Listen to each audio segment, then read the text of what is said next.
Kritika protestantizma. Pre svega bih hteo da naglasim svrhu ovog klipa. Svrha nije mržnja ili ismevanje ljudi koji veruju u neki oblik protestantizma. Ovo je kritika samog protestantizma koja treba ljudima koji su po našem mišljenju zalutali da ukaže na pravi hrišćanski put. A zašto bi ovo radili ako ne iz bratske ljubavi prema njima? Ovo se, nažalost, u razgovorima na ovu temu često zaboravlja. Protestanti često žele da razgovaraju samo na osnovu Biblije. Žele da razmenite citate koji bi ukazali na to koja crkva je istinita. Time pretpostavljaju svoju poziciju bez opravdanja. Dakle, pretpostavljaju da se razgovor može voditi jedino citiranjem Biblije sa pozicije sola skripture. Ali ovaj pristup retko urodi plodom, zato što se razgovor svede na razmenu interpretacija biblijskog teksta. Obema pozicijama njihova interpretacija ima više smisla. Obe pozicije tvrde da je uzrok Sveti Duh, dok se razgovor o mehanizmu zapostavlja. Zbog toga se nećemo fokusirati samo na citiranje Biblije. Uprkos hermeneutičkom problemu, kroz ovaj klip će se prožimati citati iz Svetog pisma.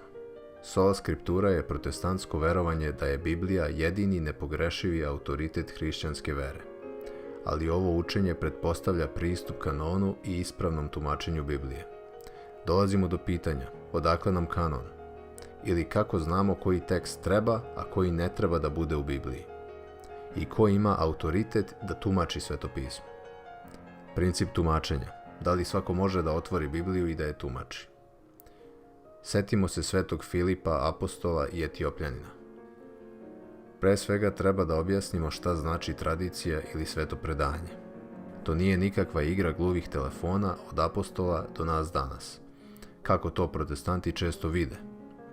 Ona je u stvari aktivan život i otkrivenje Duha Svetog u zajednici naroda Božijeg. To se ilustruje na primjeru kako stvaranja Starog, tako i Novog Zaveta. Negiranje ovakvog svetog predanja neminovno bi impliciralo neaktivnog i letargičnog Svetog Duha u svojoj crkvi, koji je bio aktivan u crkvi isključivo u apostolsko vreme kada je crkva proizvela knjige Novog Zaveta, da bi potom potpuno napustio crkvu i prestao da je nadahnjuje da proizvodi išta autoritativno. Sveti Duh je zapravo prisutan u crkvi sada isto onoliko koliko je bio na pedesetnici i nadahnjuje je sada isto onoliko koliko je nadahnjivao kada je Pavle pisao svoje poslanice. Propovedanje bilo čega drugog kompromitovalo bi ne samo značaj pedesetnice, nego i značaj same Hristove misije, jer se pedesetnicom ona upotpunjuje. Stari Zavet kao osnovnu karakteristiku mesijanskog doba ističe izlivanje Duha Svetog na svako telo. Po rečima proroka Joela, negiranje kontinuiranog nadahnuća crkve od apostolskih vremena do danas upućuje na nerazumevanje koncepta mesijanskog doba. Crkva nije neka amorfna zajednica vernika. Ona je telo Hristovo.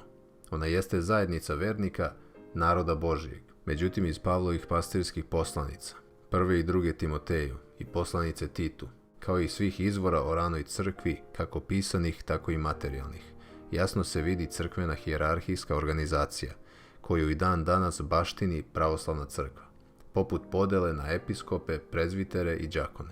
Iz ovoga se vidi da je apostolski autoritet prenošen činom rukopolaganja. Svaki episkop, a potom i sveštenik, ima direktnu istorijsku vezu sa apostolima i samim tim sa Hristom. Crkvena hijerarhija predstavlja vezivno tkivo crkvene zajednice kroz istoriju. Također se vidi i iz radova ranih crkvenih otaca poput Justina filozofa, koji je bio osnov vere Izraelja od Avrama do Mojsija, kad je Biblija prvi put počela da biva zapisivana. Ništa drugo do sveto predanje, koje je nakon Mojsija pretočeno u tekst Svetog pisma. Čak i za samo petoknjižje se ne može reći da mu je autor Mojsije, jer Mojsije nije mogao pisati o svojoj smrti, niti je mogao nagađati kako će se kroz nekoliko vekova zvati određeni gradovi. Niti je mogao o sebi da govori u trećem licu i kao o najsmirenijem čoveku na svetu. Petoknjižje dakle potiče od Mojsija, ali Mojsije nije njegov autor. Autor je Izrael, koji ga kontinuirano piše kroz vekove. Isto važi i za pisanje Novog Zaveta. Kada Pavle piše svoje poslanice, on niti namerava, niti zna da će one postati deo Novog Zaveta. Upravo je crkva ta koja je sabrala evanđelja i poslanice u jednu knjigu, koja se zove Novi Zavet. Taj proces zasigurno nije okončan do prve polovine drugog veka. Iako to nije dug vremenski interval, protestantima ostaje pitanje šta je bio osnov vere i crkve čitav jedan vek. Rana crkva je svetim predanjem ili tradicijom očuvala istine koje nisu bile zapisane. Na primjer, autorstvo apostola. Ili bar ne u dovoljno detalja u knjigama koje kasnije postaju kanon Biblije. Važno je znati da crkva prethodi kanonu Svetog pisma, zato što je baš crkva vođena Svetim duhom ta koja sastavlja kanon. Dakle, okviri Svetog pisma, odnosno koje knjige ga sačinjavaju, a koje ne, je nešto što je isključivo poznato preko crkvene tradicije. Ako negiramo autoritet tradicije, jednostavno ne znamo ni koje knjige sačinjavaju Bibliju. Apostoli su čitav svoj život posvetili propovedanju hrišćanske vere. I skoro je uvredljivo reći da su iza apostola Petra ostale samo 2 kratke poslanice. On je sigurno propovedao i istine koje nisu očuvane u te 2 poslanice, ali jesu u pravoslavnoj crkvi. Sveto pismo jeste suštinsko, ali je i crkva suštinska.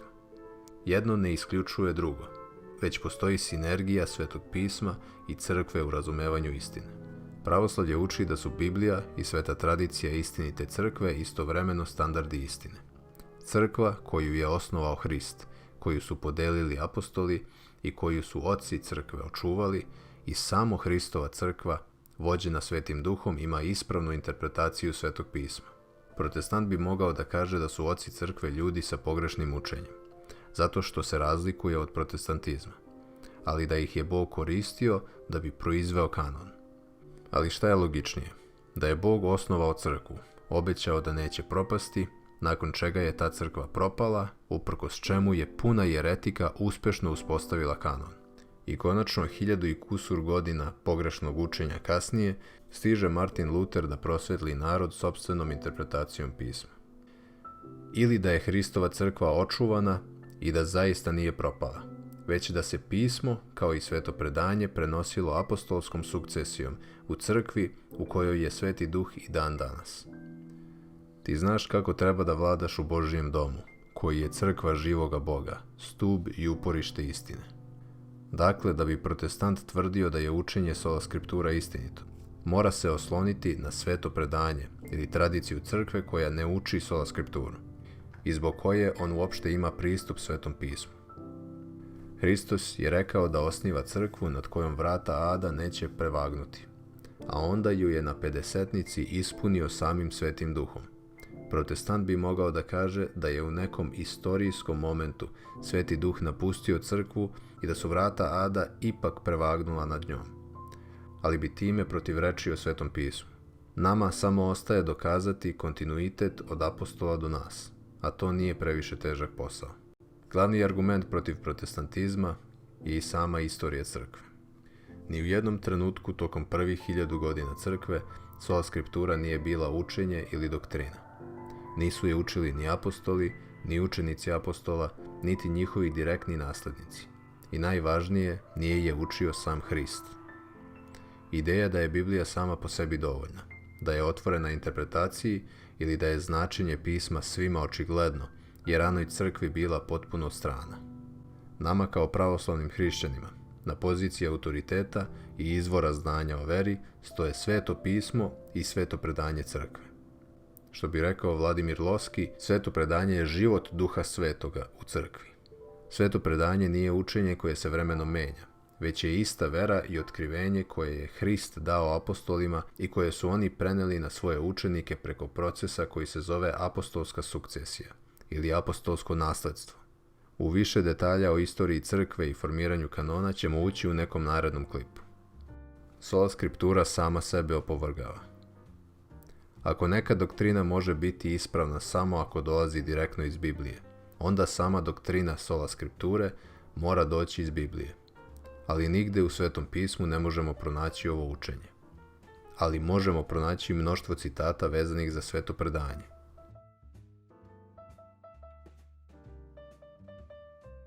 Mnogobrojnost denominacija.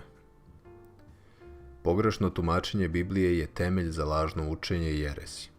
Sola Scriptura sa sobom nosi verovanje da je sadržaj Biblije očigledan. Ali zašto onda postoji toliko denominacija koje se drže doktrine Sola Scriptura, a dolaze do različitih zaključaka? Luteranizam je nastao u 16. veku, metodizam u 18. adventizam u 19. pentekostalizam u 20. Sve ove denominacije se služe istom metodom, ali dolaze do drastično različitih zaključaka. Biblija ne može da tumači sama sebe. Čak i najobjektivniji čovek sa sobom će vući pretpostavke iz svog pogleda na svet, makar podsvesno. Ono što se nama možda čini očigledno ili logično je možda najprostija i najneispravnija interpretacija Svetog pisma, na osnovu čega će jedna protestantska denominacija biti ispravna, a druga neispravna. Kojom metodom dolazimo do istine ako se obe denominacije drže sola Scripture i lične interpretacije Svetog pisma? Predstavnici obe denominacije će tvrditi da je njihovo tumačenje logičnije, da je njima lično Bog nadprirodnim otkrivenjem prikazao istinu o Bibliji. Reći da smo vođeni Svetim Duhom pri ličnoj interpretaciji je često znak prelesti ili duhovne zablude. Često ćemo od protestanata čuti da pravoslavlje praktikuje idolopoklonstvo, bilo ono prema svetim ikonama, bilo prema ocima crkve i sveštenstvu.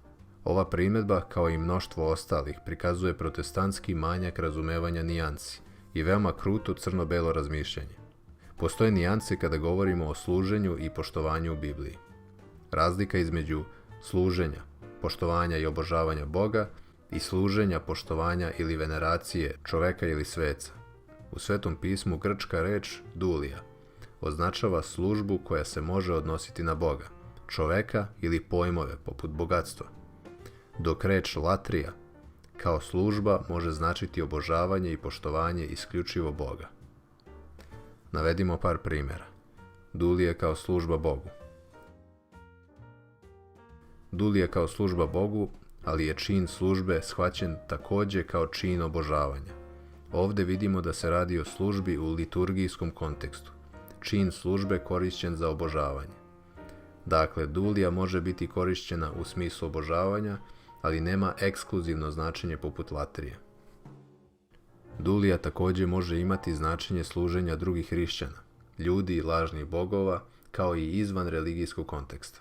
Pravoslavni stav jednostavno kaže da možemo služiti kanonizovanim svecima na isti način na koji služimo živim hrišćanima, sa poštovanjem i ljubavlju. I primjer latrije. Na kraju klipa ćemo prikazati sve citate iz Svetog pisma koji su korisni za ovu temu. To bi za sada bilo to. Nadam se da zbog ovog klipa niko neće biti pod pogrešnim utiskom, da su protestanti kao ljudi zli ili da prema njima treba da osjećamo bilo kakvu averziju. Nadam se da će ovaj klip probuditi više ljubavi prema bratu ili sestri koji su zalutali, nego nagona za opovrgavanjem njihove pozicije.